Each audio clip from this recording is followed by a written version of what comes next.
Let's take this across to our guest. Joining us live with us is Maruf Raza, Group Consulting Editor, Times Network. Also with us is Harsh V. Pant, Professor at King's College London, Director of Research at ORF. Let me begin with you first, Maruf. And, the last several weeks have seen rapid advances by Taliban. Perhaps not many expected that things would, sort of unfold so quickly. The manner in which we saw things take place, for instance, in Kabul today, and President Ashraf Ghani virtually having to fly out to Tajikistan, the manner in which Taliban has virtually taken control of the reins of power in Afghanistan has left many wondering and taken many by surprise as to the speed with which things have actually unfolded. Well, Madhav, there are two ways to look at it. One is that, it has left everybody shocked how city after city in Afghanistan fell like 9 pins. Now, I find it hard to believe with all the intelligence agencies, all the resources that America had in its command and still has in its command, could get the picture in Afghanistan so badly wrong.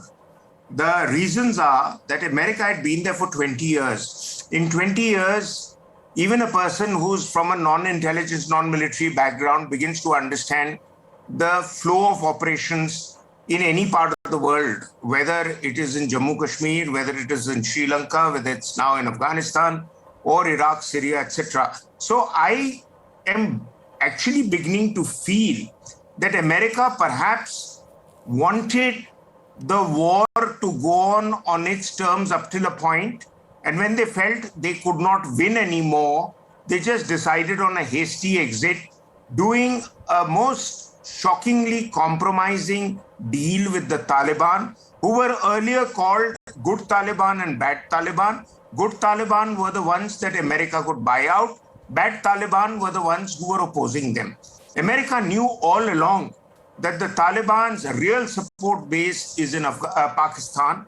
No insurgency can run the course of such a long campaign by only fighting within a given defined boundary area like Afghanistan. It has to have a safe haven adjoining the borders, here in the case of Afghanistan next to the Durand line in Pakistan, where even today reports are that Taliban's real bases are in Peshawar and other cities. And that's why one of the reasons they're opening the road link between Kabul, Jalalabad and Peshawar. The other aspect is that the Afghan army, on which the Americans have spent over $80 billion in arming and training them over a period of time, they fell like 9 pins or ran away. Why? I have known Afghans, I have trained with them in the military academy. They're pretty good soldiers. And the Afghans, the same Taliban has been fighting the Americans for 20 years. The Afghans are more or less similar stock, not always, because some are Pashtun, some are from Hazara areas, some are from the northern areas. But the fact is that basically an Afghan is a tough fighter. How is it that being better armed, better equipped, and larger in numbers, they just buckled away and ran away? There is obviously something more to it than that meets the eye. There are many questions. There are many questions, Maruf, but we'll definitely come to them from the military perspective. But I also want to bring in Harsh Pant from the point of view of what this really means for India, Harsh V. Pant, because on multiple counts, not just the involvement of Pakistan that Maruf was referring to, but also for India that has invested so much. It's not just the US which has invested billions of dollars. It is also India that has invested so much over the past 20 years, building roads, dams, their own parliament, so on and so forth. And also what this means for those in Afghanistan who have been friends of India, supporters of India. Are we looking at a huge influx coming in from Afghanistan, for instance, and is India prepared to deal with that? Well, officially we are hearing that India is certainly going to help some Afghans who want to come to India and be here.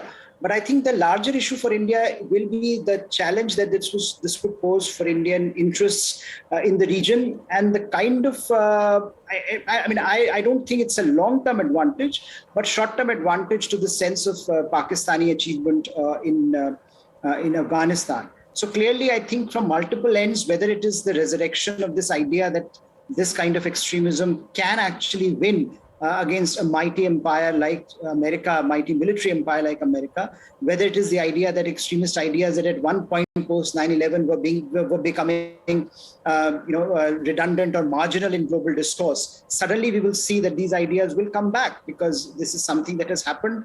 And this is a big resurgence of those ideas that Taliban appear to be holding firm on. I mean, they have not given any indication so far that they have evolved in an ideological sense of the term. It remains to be seen what happens over the next few days. But certainly in terms of where they had conquered territory, where they were governing, where they were trying to bring some kind of an order, they have relatively been the same Taliban that they were in the past, the parameter. So I think this idea, as Maruf was mentioning, from the very beginning was very, very problematic. But it was, I think, at the end, America's decision to make, and for India and for regional powers to not be prepared for it and to, I think, put all the eggs in American basket has been a problem.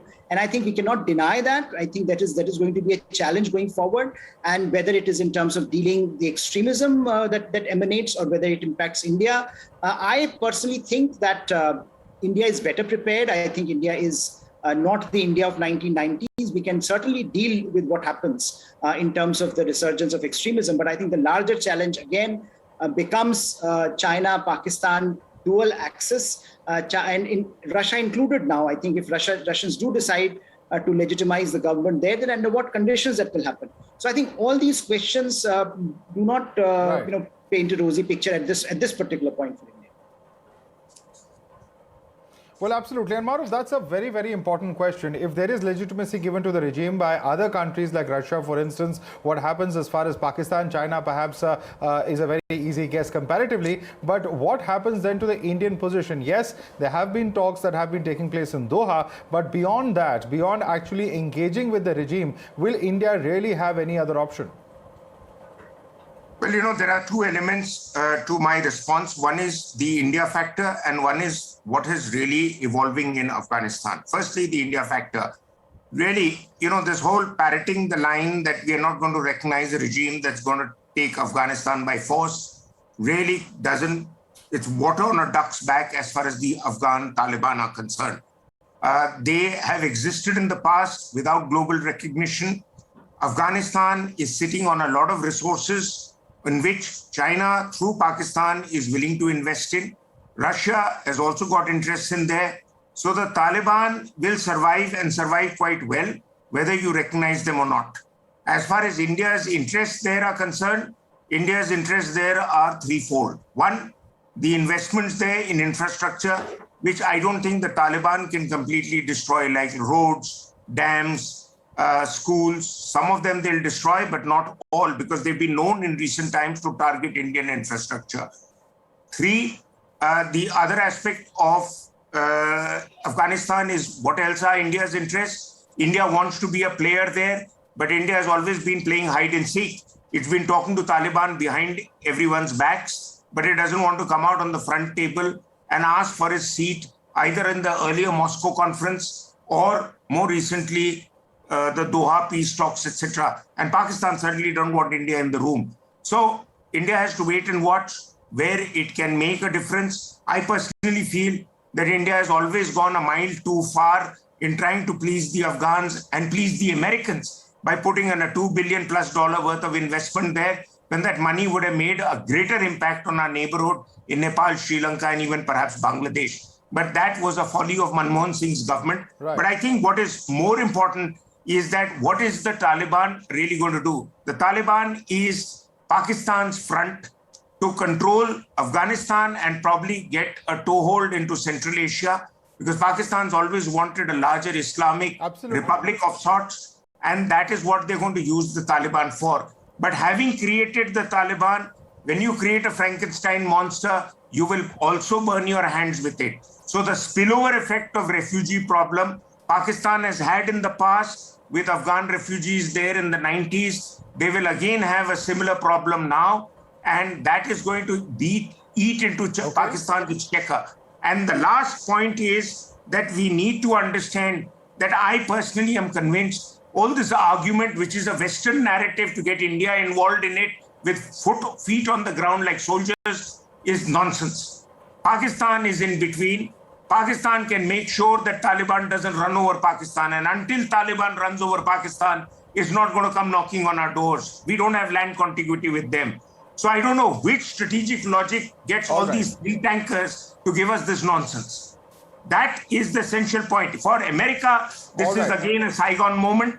And like Vietnam, they've pulled out of there or they're pulling out of there. Well, absolutely. Those comparisons are being made, Maruf. Unfortunately, we're completely out of time. I have to thank you as well as Harish Pant for joining us, because clearly this has huge ramifications as far as India is concerned. Everyone, the whole globe, in fact, watching at what is unfolding in Afghanistan at the moment. I'd like to thank both of you for joining us with your inputs on this developing story. Slipping into a quick break.